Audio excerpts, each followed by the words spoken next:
आप सभी लोगों को जय मसीह की। आइए हम सभी लोग एक बार फिर से परमेश्वर के वचन पर मनन करेंगे, जो कि परमेश्वर के दास पास्टर बेनी हिन जी के द्वारा लिखा गया है। आज की वीडियो में हम सभी लोग जानेंगे कि वचन किस प्रकार कार्य करता है। तो जिसके कान है वह सुन ले कि आत्मा कलीसियाओं से क्या कहता है। परमेश्वर के वचन को पढ़ने और अध्ययन करने में आप कितने प्रतिबद्ध हैं?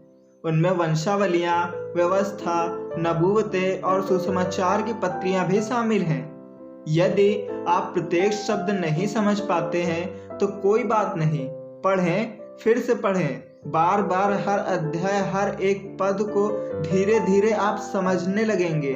वचन आपसे बातें करेगा और आपके हृदय में जीवित हो जाएगा। मैं आपको बता नहीं सकता कि जब मैंने उत्पत्ति का एक अध्याय यशायाह की पुस्तक में पाया और उनमें समझाया भी गया था कि मैं कितना उत्साहित और रोमांचित हो उठा था, वैसे ही यहेजकेल का एक अध्याय इफिसियों में समझाया गया है और निर्गमन की कुछ पदों का प्रकाशन प्रकाशित वाक्य में मिलता है।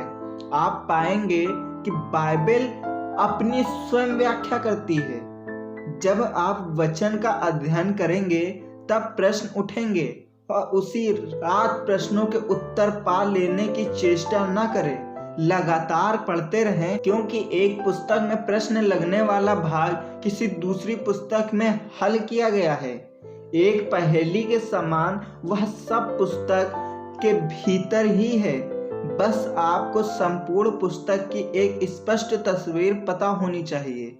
पढ़ें, अध्ययन करें, प्रार्थना करें, फिर कुछ और पढ़ें। परमेश्वर कहते हैं होशे की पुस्तक उसके 4 अध्याय उसके 6 आयत में, मेरे ज्ञान ना होने से मेरी प्रजा नष्ट हो गई है। कुलुस्सियों की पुस्तक उसका 1 अध्याय उसकी 10वीं आयत में लिखा, तुम्हारा चाल चलन प्रभु के योग्य हो और हर प्रकार से भले कामों का फल लगे। तुम परमेश्वर के ज्ञान में बढ़ते जाओ।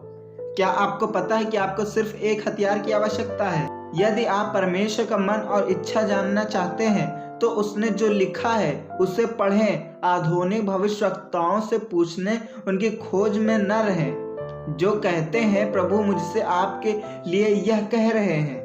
भविष्यवाणी का दान उभारने, उन्नति करने और राहत देने के लिए है।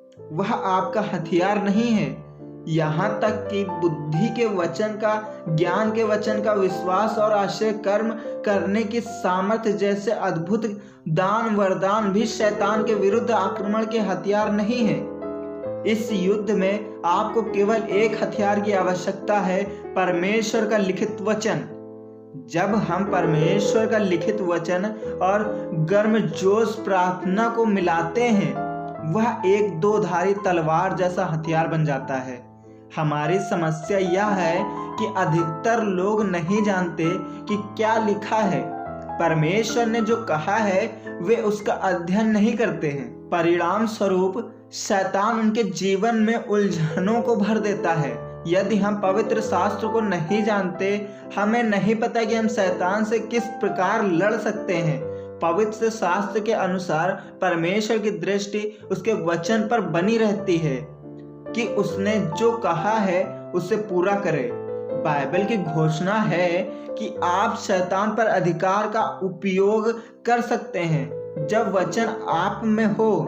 यिर्मयाह की पुस्तक उसका 1 अध्याय उसके 9 से 10 आयत में लिखा है, यहोवा ने हाथ बढ़ाकर मेरे मुंह को छुआ और यहोवा ने मुझसे कहा, देख मैंने अपने वचन तेरे मुंह में डाल दिए हैं। सुन, मैंने आज के दिन तुझे जातियों और राज्यों पर अधिकारी ठहराया है, उन्हें गिराने और ढा देने के लिए, नष्ट करने और काट डालने के लिए, या उन्हें बनाने और रोपने के लिए।